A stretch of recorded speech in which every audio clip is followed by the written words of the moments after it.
Welcome to the Compile Podcast, a show where two programmers talk about anything and everything. My name is Nick. I'm the host of this podcast with my good friend Jasper.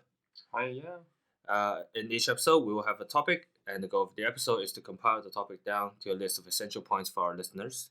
This week, we are talking about something very chill, just hobbies, and more specifically, what we do when we are not coding at work or for school, for uni. I think this topic was brought up at some point in my notes. I just have a backlog of topics that I noted down, and this one we both feel like it's worth doing. And Nice and chill. yeah, Nothing too dramatic. yeah. I mean, that's in a long week. I think this is what people want to hear in a long week, especially like midweek because we're recording this on a Wednesday. Yeah.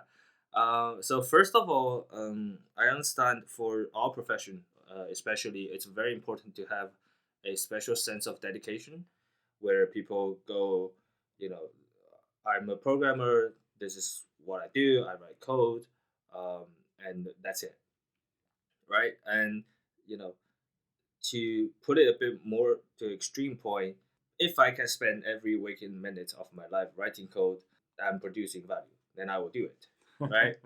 I'm just I'm just laying out the grounds here. That's certainly being part of my life. Yeah. At some point. But over the years, I've understood that you should have some hobbies on your own, like on the side. You know, I think you've always been able to keep this balance quite well. So why don't you Yeah, tell I us a little mean, bit so more? as a student, it's because I'm still a student. It's similar in that being a student is always kind of your life, and you don't have anything outside of being a student.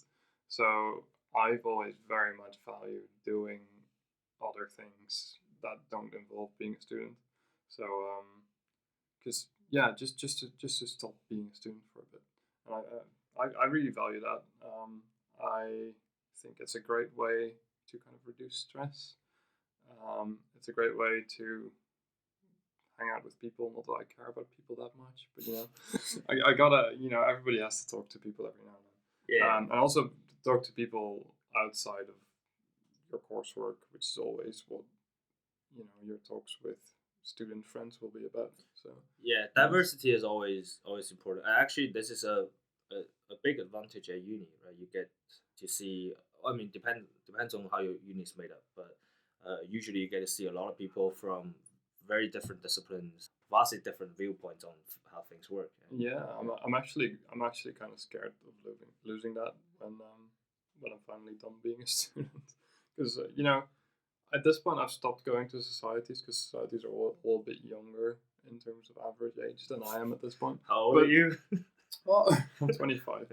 Okay. So you get all those 18-year-olds being super happy that they can drink alcohol, and that's good for them. But I don't care about alcohol anymore. So societies were great when I could still go to them.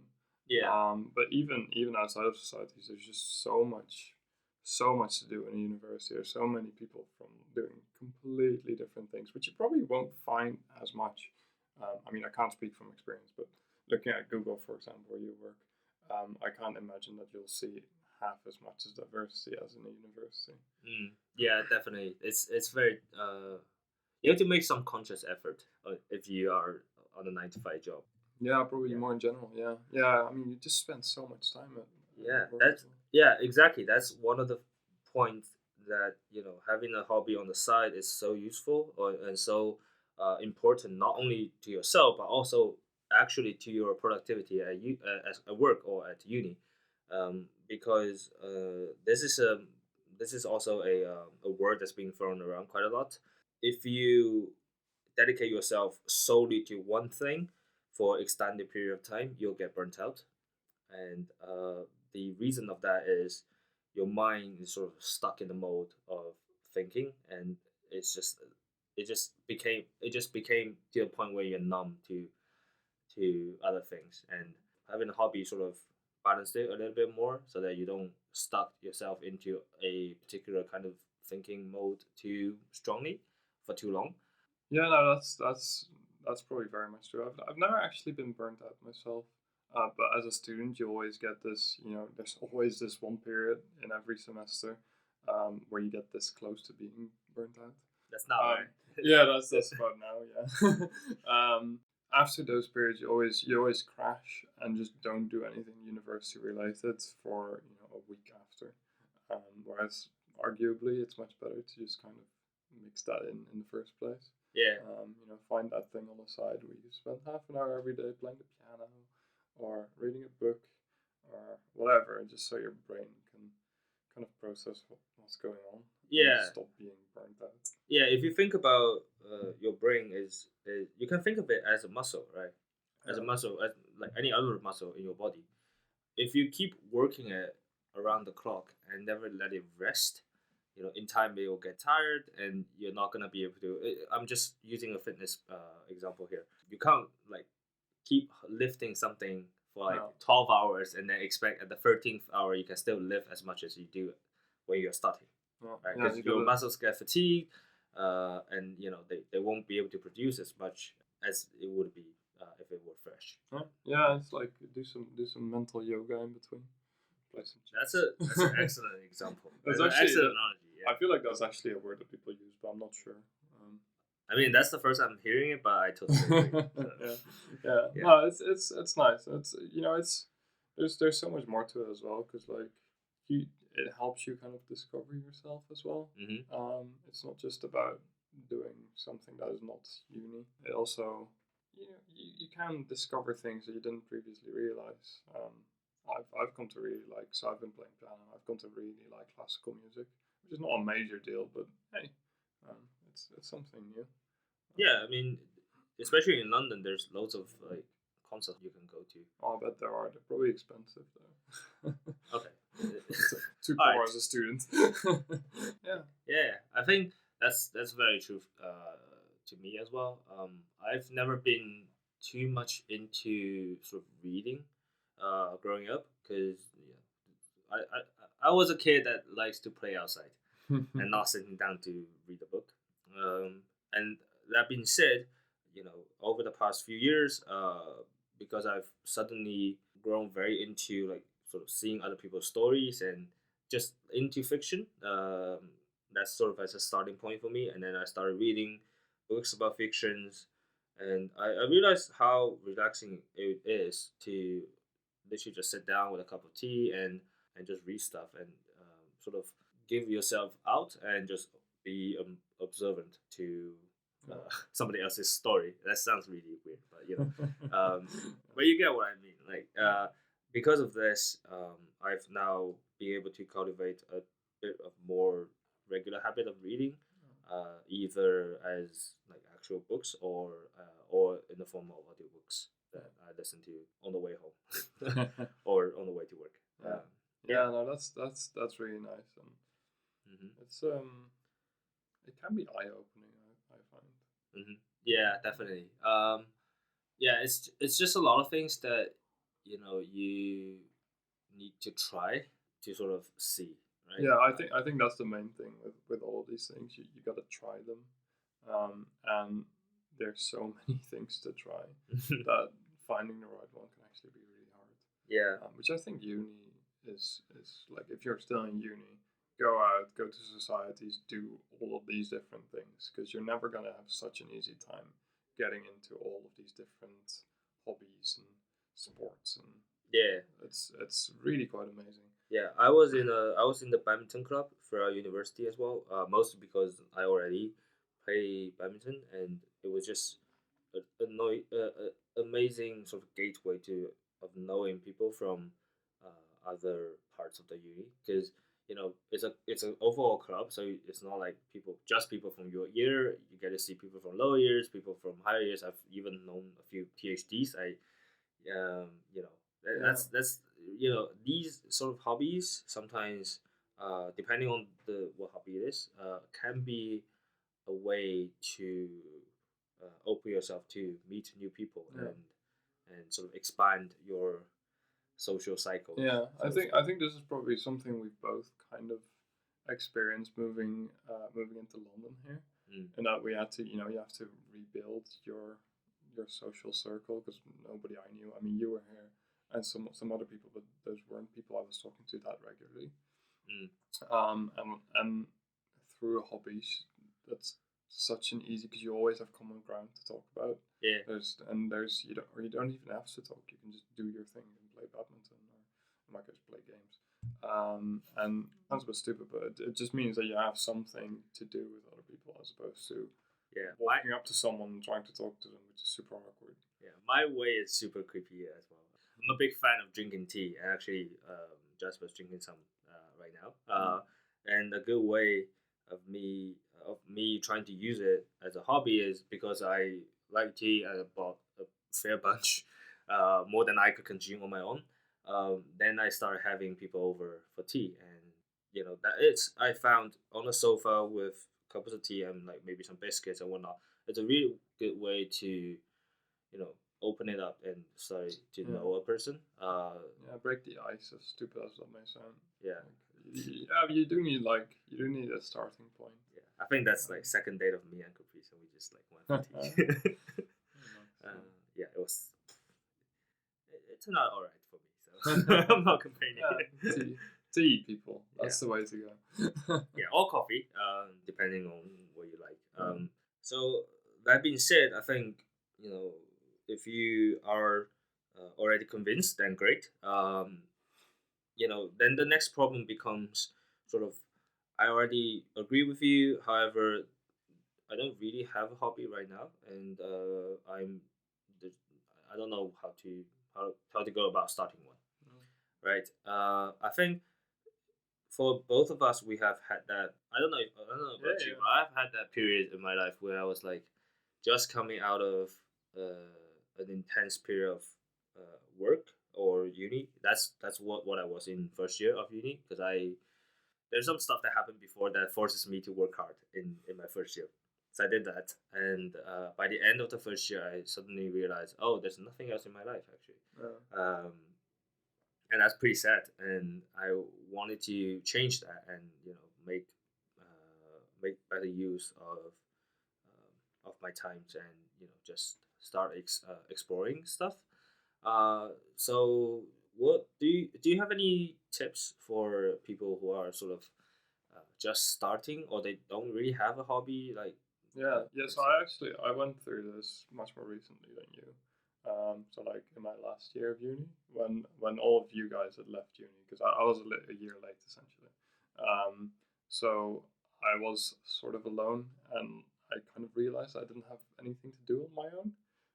This all sounds a bit depressing. I wasn't depressed or anything. Don't worry. But I had to find something to do. And I actually just did all the things. So like I'd always liked reading. Yeah. I'd never really gotten into it that much. So I just started reading more, and then that worked for me to some extent, but it wasn't that great. So I bought a piano, and like a digital piano, nothing too big.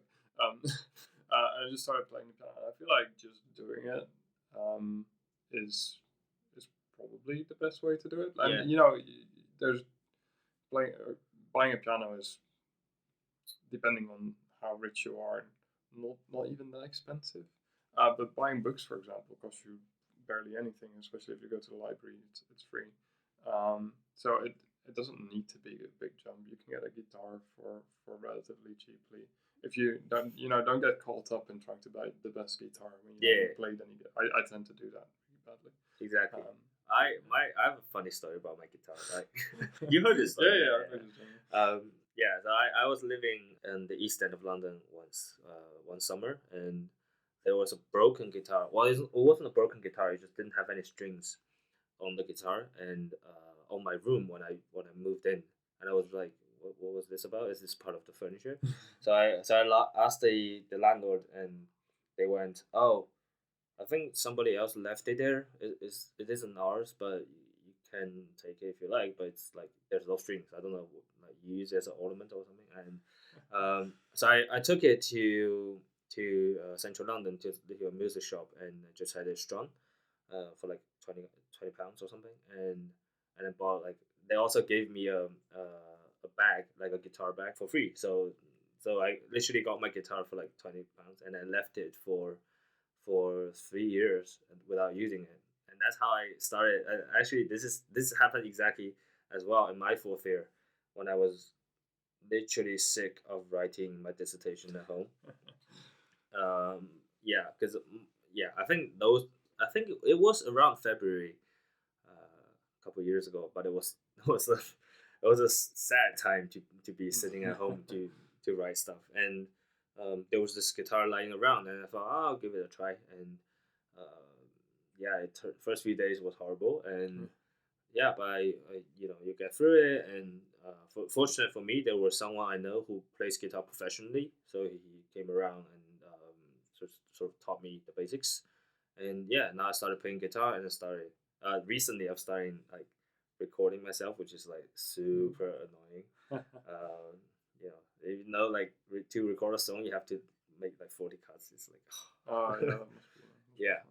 Yeah. But yeah, it's a good starting point for me, and I think you know to bring it to a point is like your life, however it is right now, it's probably not as boring as you think it is, and you just need to like maybe sit down and have a little bit of a think about what is your interest right now and see if you can expand on that.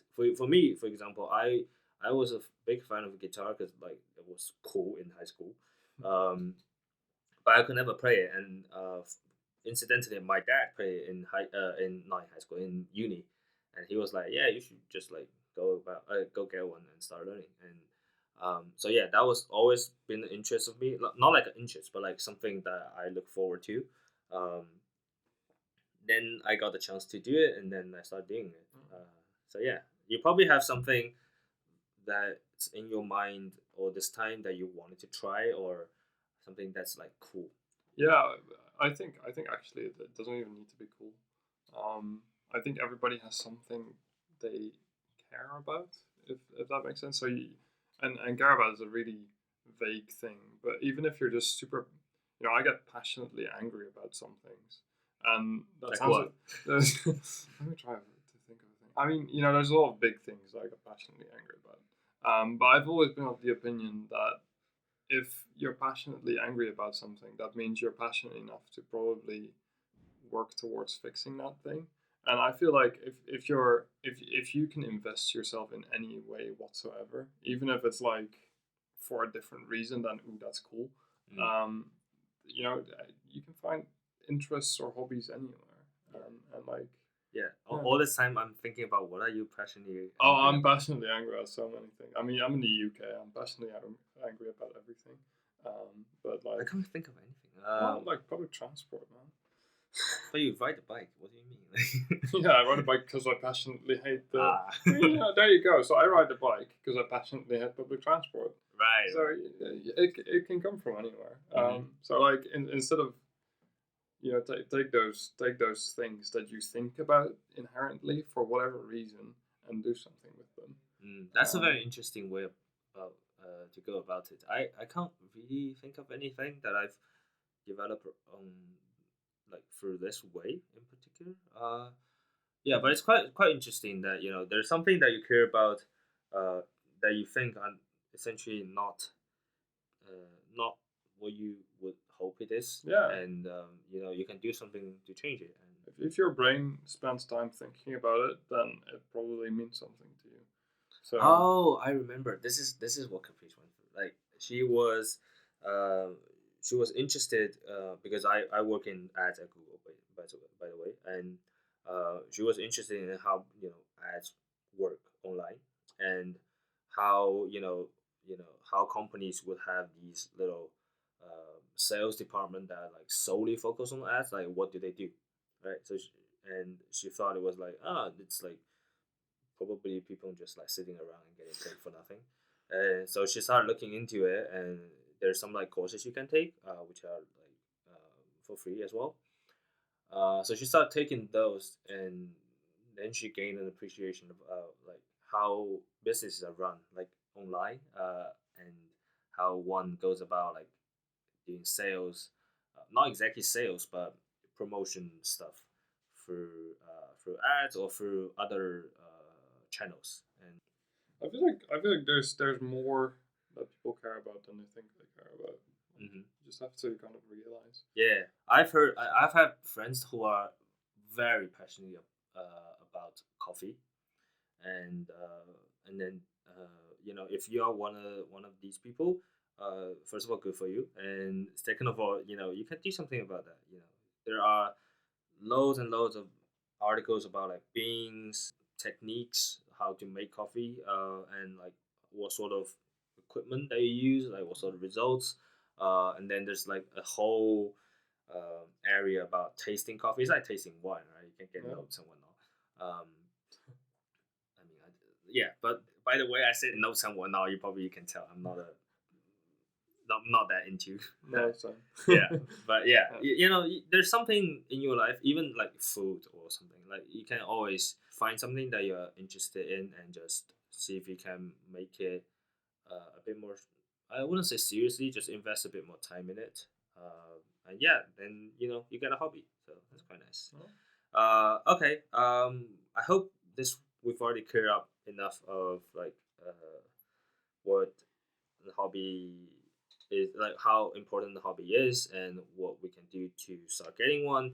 And now it's the fun part where we're gonna basically just list what we do uh, when we're not working. Uh, f- so because this is still a technical podcast, I've divided it into a category with all technical hobbies, even though it's off work, and on non-technical hobbies, which are more suitable for the general audience. Yeah, I think we're literally just talking about this before recording. You actually don't have a strong sort of like, how should I say? You're not that passionate about tech off work or off uni, right? I have specific things that I'm interested in, but I don't. My life doesn't revolve around tech, if that makes sense. Makes sense. Maybe it should do more because I find a lot of things interesting, but I don't find them interesting enough to wake up in the morning and like spend my breakfast reading about them. So I don't hit that threshold of who I'm that interested in it. So I do get really passionate about some subjects in some specific cases where I'll be reading up. And my girlfriend hates this, where I'm like reading up on things till 1 a.m. And then, yeah. But outside of, I don't consider that a hobby as such. It's not a regular activity. Yeah, it's not a regular thing. Yeah. That's what I was gonna say. For me, it was well, it's still not a regular thing. But it's a bit more. It happens a bit more frequently for me. I am, because of my work, I'm mostly working on the product side, and that being said, all of the internal technologies that we use are internal, and you keep using those, and sometimes you literally like forget what was happening outside in the world. Uh, so to help me not lose track of that, I've had a hobby of reading technical articles, not very in depth one, unless I'm like focusing on one specific topic. But I've just signed up like to a few newsletters and a few forums that I look at. Not every day, but I'm not gonna not read for 2 days in a row, basically. Um, yeah, and then there's my other stuff that you can do where technical meetups. I've been to a few, but to be honest, personally, I've not been able to gain much out of it. I think those are really for to meet people, and I'm really I'm an introvert, so when I see strangers, like total strangers, I'm a bit deterred to like break the ice. I'm actually I've never been to one of those. I found it a bit hard to picture actually what they involve. Are they like seminars? Yeah, so the ones I've been to are sort of run at nights, which already doesn't feel so good because you have to get off work like all tired and go to this thing, where they have a few talks. Just a couple people are interested, or like they're a bit more expert in some field, and they will have a talk about 30 minutes each, and after that, the whole meetup or the whole group goes to a pub and start drinking. So yeah, I've been to a few of those, and it's just that, yeah, I tend to just listen on the on the talks and then leave straight Yeah, afterwards. no, I can see that. Yeah. Yeah. It's, But yeah, if that might be something interesting for you and not for the both yeah, of us. I feel like there's a lot of people that actually benefit from them because it does allow you to kind of like expand your horizons within your field, your Yeah, general field of being, for in your case, software engineer. definitely. So I think Alex really liked going to them.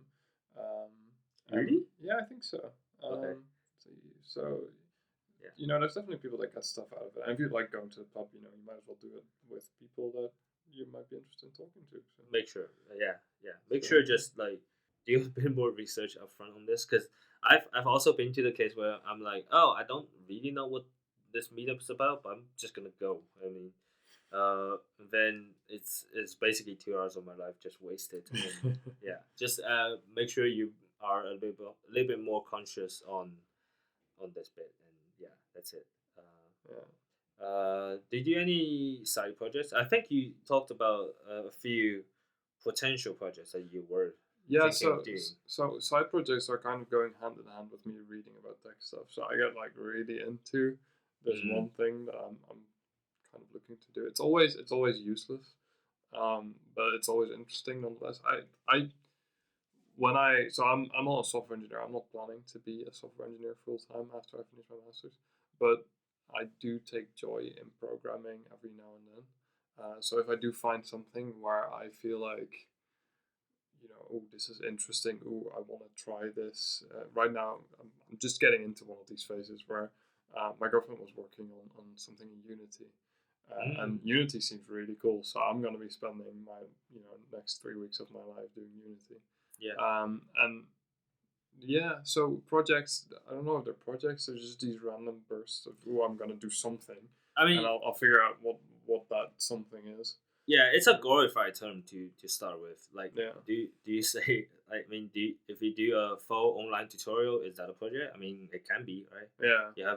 I have a GitHub repo to show at the end, so technically it is. Yeah. But yeah, I think we've actually done done a episode on side projects before in the podcast, so you might want to listen to it. I will link it in the description as well. But yeah, I think for this particular thing is mostly to facilitate learning besides what you're doing at work. It depends. It depends on people. I think some cases are a little bit difficult because you already spend so much mental effort at work, so you just want to do something else. To be honest, I should have preface this uh, with a warning. This is only if you are passionate about tech, uh, and you want to do something on the side. Generally, the friends I've known that are in this field, they tend to do something that's not in tech, which is what we're going to go to now. So to start with, programmers are mostly sedentary, and you spend a lot of time sitting down. And we actually just did an episode on the health, develop health, so you might want to listen to that as well. But to be fair, I find it quite common for a developer to pick up some sort of sport as a hobby. Myself, I've done quite a few things. I do weight exercises at the gym and also do badminton. Recently, I've been starting to do a fitness program mostly at home, which is like terrible every morning. Yeah, but I think as we said last week, you don't do any particular sports per se, but yeah, what other things they do? Yeah, so I play the piano, although I'm possibly over glorifying that at this point because I haven't played the piano that actively as of lately. But that's a good one. It's just something completely different. It's completely unrelated to anything else I know. What else do? I read. Sounds a bit lame. I play games, so that's for me the easiest way to turn off because reading and playing the piano still requires brain power, if you will. You like drawing, by the way? This is like completely out of the blue. So I love drawing, but I'm so unbelievably bad at it. Yeah, same. Like I'd love to be able to draw, but I've just you need to have a lot of drive to start off being as bad as I am, and then not giving up. Yeah. That's interesting though, because all of the people that I've talked to on the site, they are a decent amount of them are into drawing, and they will sign up to these like half a day workshops Ooh. where there's probably well, it's a couples workshop, but you get like maybe 5 or 6 groups, 5 or 6 couples, and an instructor that says like just show you a picture, that's an actual picture, and say, oh, this is what we're gonna draw, and for half a day they're gonna teach you how to draw it. I mean, I haven't gone to one of those, but that's something I've heard, and that's something I've seen a lot of people are into, and yeah, these are very popular amongst backend engineers for some reason. I guess that's an interesting one. Though. Yeah, I guess you don't get the chance to do UI stuff, and then you earn for it in your heart, right? Yeah, I'm do UI. Yeah, I'm not dealing with this database stuff. I'm gonna draw a tree in a forest. Yeah, no, that's fair. Yeah, my girlfriend actually loves painting, and like painting apparently is not that hard. So it's hard to do, but it's not very complex to pick up. Like a watercolor set is practically free, and then you just need paper. So like that's another one that's really easy to get into. Yeah, there's also some YouTube videos that are not like tiny tutorial series that are a bit more welcoming if you have no experience. But that's something that I've listed, but neither of us actually does it. Well, you do a bit more than me, but still, yeah. What else? I used to be very into cooking. Well, mostly because there was no cafeteria in Edinburgh, so you have to cook.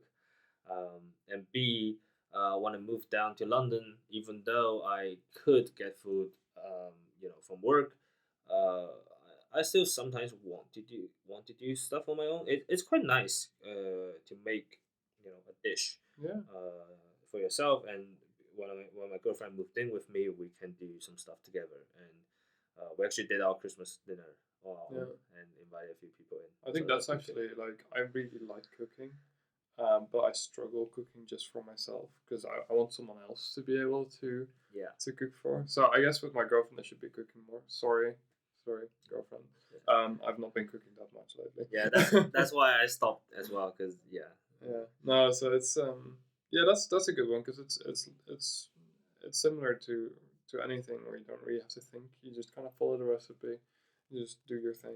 Oh, I'm the type of person that I don't really. Oh, you're better read at cooking than me. I mean I'm not like completely screwing off the recipe. I read it, but I don't like meticulously measure like this is not gonna be like 1 teaspoon of salt that I'm putting in. I'm just gonna some salt. Yeah, this is why I struggle cooking with my girlfriend because I am the kind of person to do everything. Okay.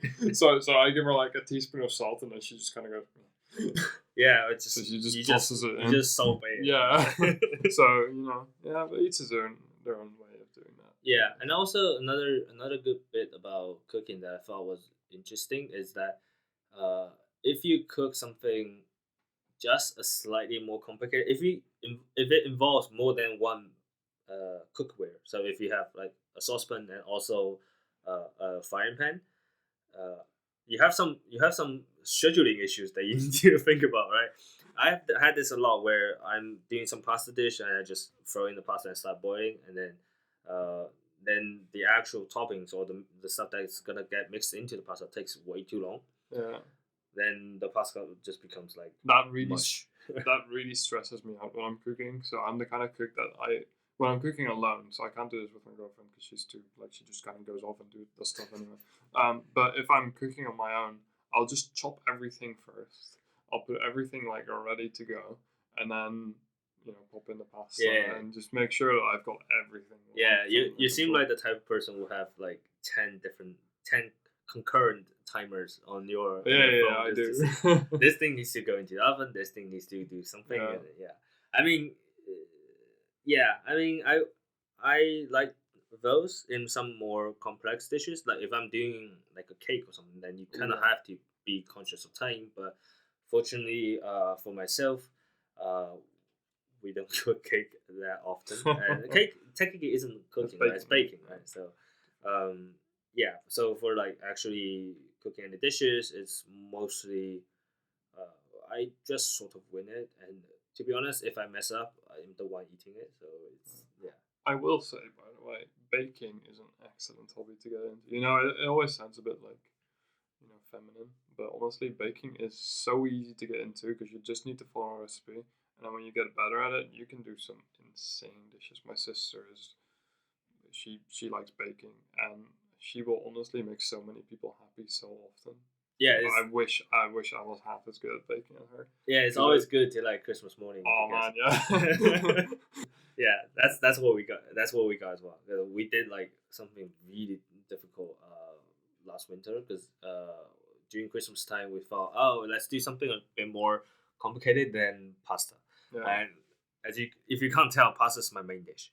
And and then we thought, what is more complicated in terms of baking, and but we can still sort of handle it. And then we ended up doing a chocolate lava cake. So it's like something a little bit more involved that you have to use quite a lot of space and equipment, but still like it's not overwhelmingly difficult. You just No, need and to like time it well. the ingredients are cheap. You know, even expensive quote unquote cooking ingredients are actually quite cheap. Yeah, Unless not, you go into really weird niche stuff. But yeah, it's not that difficult as well. I might actually share the recipe for the lava cake that we use. It's like 5 ingredients, and the most expensive one is the bar of chocolate, yeah. which is like £3 something. I mean, we bought the one from Sainsbury's. So I might just beep the part because then people are gonna get mad and you can't be saying things about my yeah. But yeah, definitely baking is a great one. Mm-hmm. Yeah, there's so much to do. Honestly, go out and do stuff. Yeah. So. I'm trying to think if there's anything else. I mean, you do have reading. Do you have anything sort of?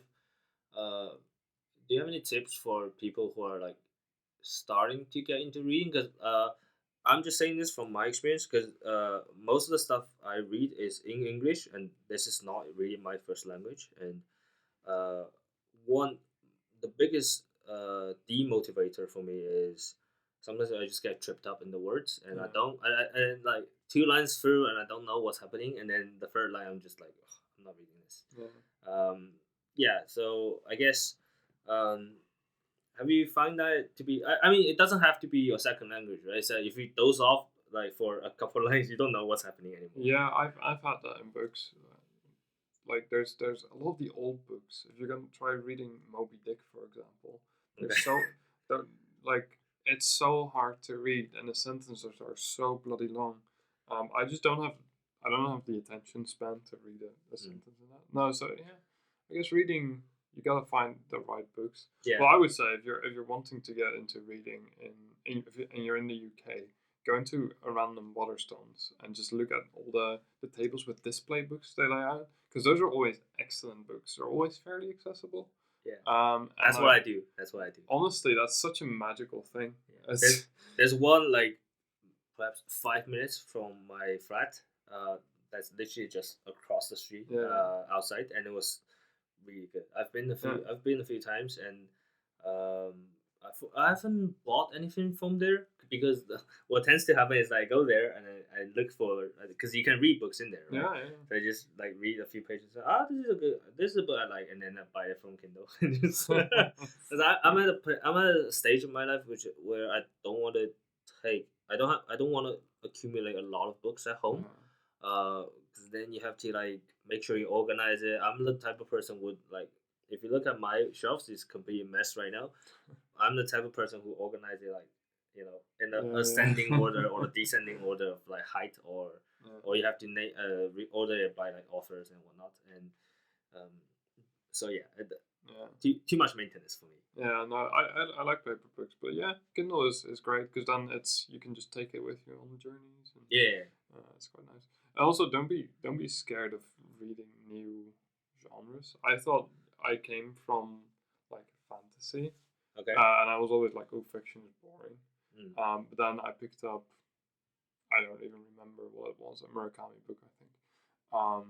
And I realized that fiction is actually great, so I've been reading fiction since. I have the exact opposite problem. Every time someone's telling me I'm reading like some like fantasy book or some science, not like science fiction stuff, Yeah. where it's a bit more. How should I say? I will not be I have to when I'm reading it, I was like, this is no way this is happening in real life. When I'm reading Yeah. a fiction, it was like, oh, I can see this happening in real life, but You know what the thing is with fantasy? Every single book right now is just about this one guy that has been chosen by the dragon to slay the bad guy. Like literally every book. Just that's so depressing. So that's why I kind of stepped away from fantasy. You know what though? Because I think last year around Christmas time, there was this new Netflix show that was like getting a lot of heat, called The Witcher. Oh, The Witcher's great. Yeah. So we watched the show and then we went, oh, this is actually a pretty nice. It's not. I mean, don't watch it if you're under 18. Just by the way. This is like something not exactly the same from Yeah. other stuff. So I might dig a bit more into it. So there are novels, right? Because the TV show is based on the novels. Novel series. The books are apparently amazing. I've not read them, but the books are apparently really good. There's also a game if you're into that. So there's like every single format you ever want to get. Yeah. I ordered. I actually bought a book from the series that's basically straight after where the series the TV series let off. So I haven't started this. I bought it as an audiobook. So because for these episodes I enjoy a bit more when it's read to me. So yeah, I need to start that book. At some point. Recently, I've been listening to a different audiobook called The Phoenix Project. I don't know if you know this. No. It's quite fun. It's like fiction, but for technical people. So I don't want to spoil it too much. It's basically like what happened in the lives of a DevOps person for like a whole year. So they started off in a really chaotic situation where they have physical servers they need to load the code into and then brought it up, and sometimes stuff fail, and then you have to sit there every hour just to refresh your UI server so it does not overload. And then the book sort of takes you through the journey where they get to a bit more decent infrastructure, and then a lot of it's quite fun. I'm gonna link it in the description. So yeah, 10 out of 10. I would recommend it. There's also a sequel called the Unicorn Project. So that's my next in line when I finish other stuff. Cool. I think that's about it, right? Yeah. I think we said most of what needs to be said. Yeah, I mean, to be fair, like if I'm being honest here, like I am a fairly boring person, so a lot of my hobbies are indoors and solitary, right? Apart from badminton, which you kind of play by yourself. Most of my other hobbies are sort of just you can do it on your own, and so even in that, even for me, I was able to find some stuff that I like and invest some time, invest some effort, and actually cultivate it into a hobby and a habit. So I think for anybody that's listening and still feeling that, oh, I don't know what I want to do, it's like you can find something. I think. Yeah, just go out and do something, and then if you don't like it, you do something else. Yeah, cool. So that's the episode this week. We are going to do a presume more serious episode next week. So yeah, thanks you very much for coming in today. Yeah, see you next week. Right, see you next week.